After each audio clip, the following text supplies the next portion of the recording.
V podstate jedným z tých dôležitých aspektov tej komunity priateľskej deťom alebo tohto projektu bolo taktiež snažiť sa zapojiť jednotlivé organizácie, inštitúcie, ktoré v tej komunite pôsobia,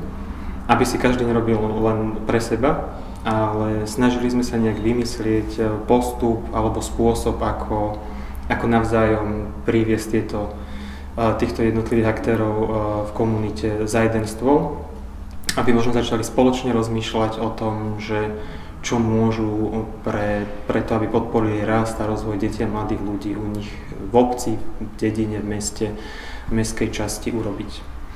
Hľadali sme možno taký nejaký rámec, že ako to uchopiť, a našli sme to v jednom prístupe, v americkom, ktorý sa nazýva kolektívny dopad, ktorý má takých 5 základných bodov. Prvým tým bodom je, že keď sa organizácie stretnú, tak mali by si definovať vlastne, že čo je ten hlavný cieľ, aká je tá ich vízia, prečo sa stretli, že čo chcú spoločne riešiť. Túto zadanie bolo ľahšie, lebo my sme vedeli, že chceme vytvárať deťom a mladým ľuďom priateľskú komunitu, avšak stále aj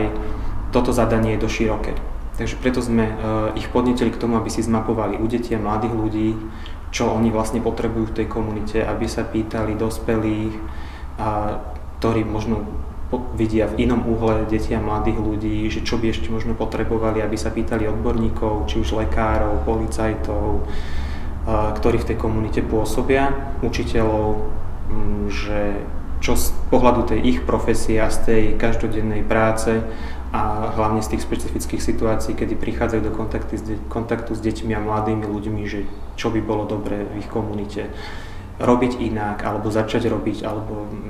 nastaviť. Takže ten prvý bod je, že treba si vytvoriť nejakú spoločnú víziu, že čo chceme u nás v komunite robiť, ale tá by samozrejme mala byť postavená na tých reálnych potrebách detí, mladých ľudí a celej tej komunity.